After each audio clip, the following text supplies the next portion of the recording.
Thanks to everyone for joining us, really, as always. No, I really do appreciate the way you guys have covered us all year. Obviously uh, disappointing where we are today, but still really encouraged. I want to wish you all and your families happy Thanksgiving. Uh, we've altered our practice plan a little bit in an effort to get a little more rest and recovery on the back end. We've moved practices up to allow us to get a strong week of work as well as the extra needed recovery time. This will be the last time the 2025 version of the Terps will be together. I know that our team is excited to finish the right way. We talked to them yesterday a lot about, some of their favorite movies all have great endings, and that's what makes you want to watch again. And so for us, we've taken on, we need to finish this iteration the right way as best as we possibly can to send our seniors out the right way. We have a chance to write our own ending to a really tough year. A chance to send our seniors out with a victory is a plus. And I can tell you that in my 17 years being on campus here as a coach, this has been the most connected and committed team that I've been a part of. And that's not just coach speak. That's, a testament to the leadership of the veteran players. It's a testament to how quickly this group of guys, have adapted to this new landscape we're in. And I'm excited to send them out the right way. So our game captains this week, Isaiah Wright, Jalen Husky, and Cam Rice will serve as our game captains. And with that, I'll open it up to questions.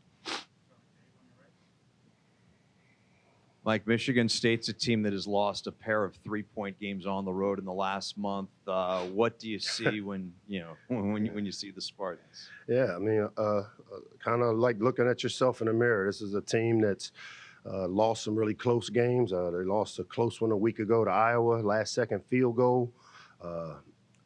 Coaches, I think in his second year there, Coach Smith came from Oregon State.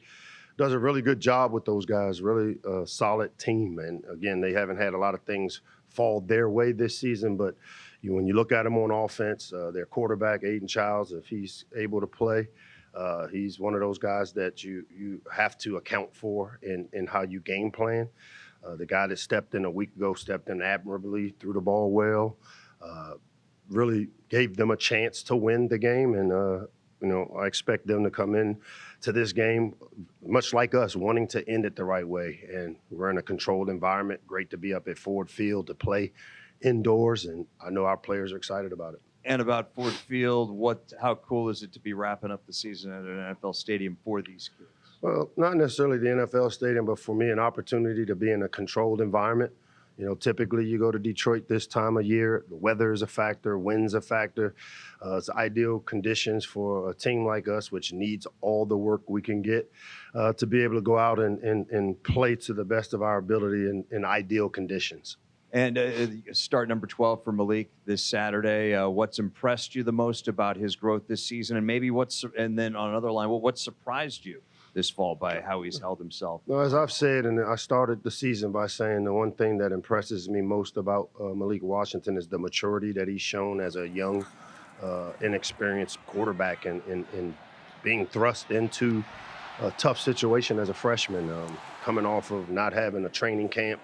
I think that he's performed well. There's still obviously room and growth for him as a player that there's no doubt.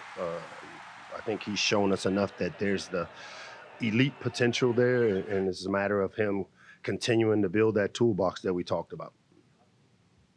Coach, I am actually excited for you guys to play at Ford Field, but all the buzz around Maryland from all the athletic programs, getting that top talent, not just in Maryland, but in the country coming to Maryland, does that trickle down to your locker room? Oh, it does. I mean, we're a tight-knit group as coaches. I work really closely with Coach Valman, and I'm really excited for him to be able to land Quincy. Congrats to him. And I had a chance to FaceTime him last night after his announcement. That's huge for our state. As I told you, from a football standpoint, there has not been anybody more committed to this region, this area. Over the last 37 years I've been in this business. So for me to see the fruition of a lot of hard work to attract our top players to stay here in state. I mean, we are the flagship university. We should be represented that way with the top players in this state staying home and helping us build a brand and build programs. And I think what you're seeing is a generation of kids from this region now that get it. They understand the importance of brand. They understand the importance of staying here in the region that they're from to try to build their brands. And our fans have obviously gotten behind it, and it's been great to see all the different sports that have been able to land some of the top talent to stay right here in the state. I wanted to follow up on that. I spoke with Coach Fallman last night. He said you had a role in that pitch to Quincy. So I wanted to know, like, how were you involved in getting Quincy to Maryland? You know, Michael, I try to stay in the behind the scenes with all that. It's a relationship thing for us, for me, in recruiting. As I said, having been on this campus 17 seasons, I know a lot about the campus. So when it comes time, if people want to know, I can probably answer a lot of the questions. Quincy, his family, his mom, Monique, great people, had opportunity to spend quite a bit of time with them over the course of the recruiting process. Coach Valman and his staff did a tremendous job. I mean, all I did was add whatever little things that I could add to talk about the benefits of what staying close to home and staying here and playing for the flagship university, the benefits of it, because I've been here for a while. And then with the run struggles this year, both offensively and Stockton and defensively, I guess what lessons would you take from that to put into next year with kind of what you would pinpoint the struggles being? I mean, if you look across the country, all the top teams have the ability to run the football. We went into this year saying that was a point of emphasis for us. I can tell you that the stats don't necessarily show, but I can tell you our fastest rising position group on this team is our offensive line. And you know, we lose a talented player in Alan Haran, who's playing his last game, but we got a guy like Rotrell Perry coming back, obviously Lou Ball coming back, Michael Hershey. We have some key pieces, and I've been really most impressed with guys like Ryan Howerton and Amori Hills, who have shown that they have the ability to play at a high level in this league. Running the football is really important. If you want to win, you have to run it.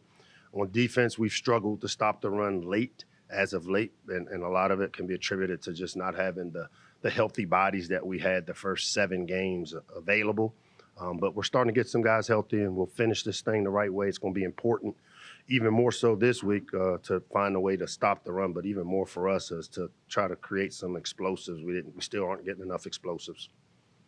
And then with Thanksgiving coming up, are you guys going to be able to celebrate it here? Or are you guys going to be doing that in Detroit? No, we celebrate it here. We actually, after practice tonight, we'll have our team Thanksgiving dinner upstairs. We have a normal practice day, and then we go upstairs for our training table, and we'll have our Thanksgiving meal. Then tomorrow we have an early practice, and then Thursday we have an early practice, and when they walk off the field, they have a Thanksgiving lunch to go. So most of the kids, if they're not from this area, they'll be with their coaches or with some of their teammates that are local. Most of our guys will spend time with families because it's really important to us that we don't leave any of these guys that don't have family here alone in the dorm. So we'll spend it here, do all of our preparation here like we typically do, leave here Friday after our walkthrough and get up to Detroit for a night game. Coach, I was watching some old film from Malik Washington and his old offense, tempo, a little faster pace. Is that something you guys consider? Your defense doesn't have the depth. Is the how fast you play something you consider when you're going into game and game planning against another defense? Yeah, there's no doubt. Anybody that's watched the offenses that I'm a part of over the years know that we're typically no huddle. We typically play with some pace. We have mixed tempos more than just a fast tempo because I think it affects defenses more when the tempo is a mixed bag as opposed to just fast all the time. But I can tell you, due to depth and some of the issues we had going into the season, how we practice the things and philosophies we've had to make adjustments because when you don't have depth to go fast in practice and to get a ton of reps, sometimes can be detrimental. And so we've adjusted how we've had to practice with 64 new players. Part of the issue is going into a huddle where we can tell everybody what to do as opposed to dealing with the struggles of maybe a signal being misinterpreted. So we philosophically adjusted some things, but there's no doubt when you watch Malik, he plays better in rhythm. He plays better on the line of scrimmage with pace, and it's something that obviously, as the clocks hit 0 against Michigan State, our offseason starts immediately, and that's some of the things we'll watch, address, study, and then make the necessary adjustments as we've always done. Thank you. Yep. Mike, a less than ideal season for you guys here, but looking at the big picture, your 7th year coming to a close, what do you have to be thankful for from this team and, in general?